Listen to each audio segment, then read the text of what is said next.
Assalamualaikum warahmatullahi wabarakatuh. Ketemu lagi dengan saya Armiati, mahasiswa Universitas Negeri Makassar, Fakultas Ilmu Pendidikan, Prodi Pendidikan Guru Sekolah Dasar. Nah, adapun tujuan pembuatan video ini yaitu untuk memenuhi ujian tengah semester mata kuliah pengembangan kurikulum di SD. Nah, adapun yang akan saya bahas yaitu mengenai analisis rencana kurikulum Merdeka Belajar. Nah, sebelumnya kita akan bahas mengenai kurikulum. Apa sih itu kurikulum? Kurikulum merupakan nyawa dari program pembelajaran, sehingga keberadaannya memerlukan rancangan, pelaksanaan, serta evaluasi secara dinamis, sesuai dengan perkembangan zaman, kebutuhan ilmu pengetahuan dan teknologi, dan serta kompetensi yang dibutuhkan oleh masyarakat maupun pengguna lulusan perguruan tinggi. Kemudian, kurikulum ini harus disesuaikan dengan karakteristik peserta didik ataupun dari siswa. Nah, apa sih itu Merdeka Belajar? Di mana Merdeka Belajar di sini merupakan memberikan kebebasan dan otonomi kepada lembaga pendidikan dan kepada mahasiswa untuk memilih bidang yang mereka sukai.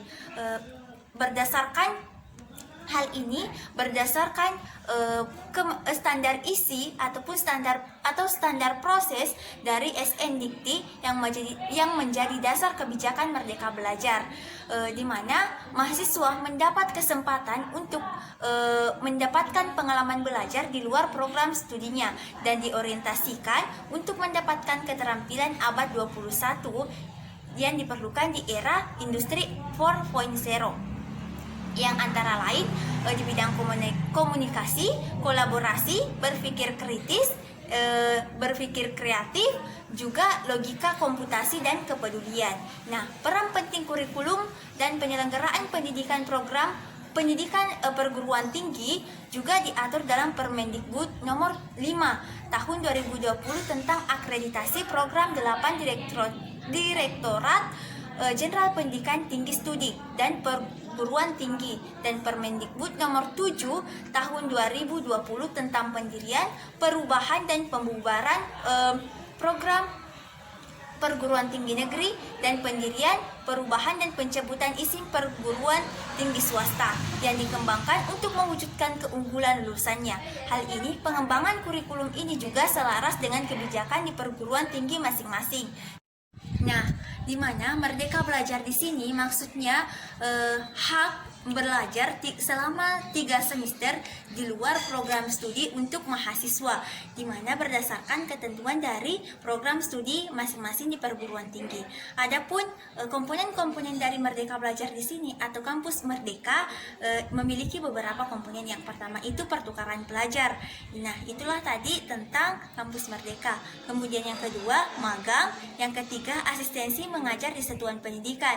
Nah, yang di sini yang disebut sebagai kampus mengajar perintis, di mana kampus mengajar perintis di sini memberikan kebebasan kepada mahasiswa untuk mengajar di satuan pendidikan di sekolah dasar, di mana yang mengajar itu bukan hanya dari jurusan pendidikan guru sekolah dasar saja, tetapi memberikan peluang kepada jurusan-jurusan lain, misalnya dari jurusan psikologi, jurusan matematika maupun dari jurusan lainnya untuk mengajar di sekolah dasar.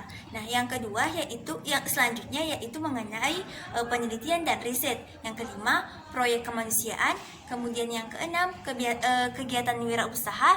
Yang ketujuh, studi proyek independen, dan selanjutnya membangun desa atau disebut dengan KKN tematik. Nah, itulah mengenai program dari kampus dari Merdeka Belajar. Nah, di mana perlu kita simpulkan bahwa Merdeka Belajar di sini artinya memberikan kebebasan dan otonomi kepada lembaga pendidikan untuk ataupun kepada mahasiswa untuk memilih bidang yang mereka sukai. Nah, itulah dari saya. Lebih dan kurangnya mohon dimaafkan. Wassalamualaikum warahmatullahi wabarakatuh.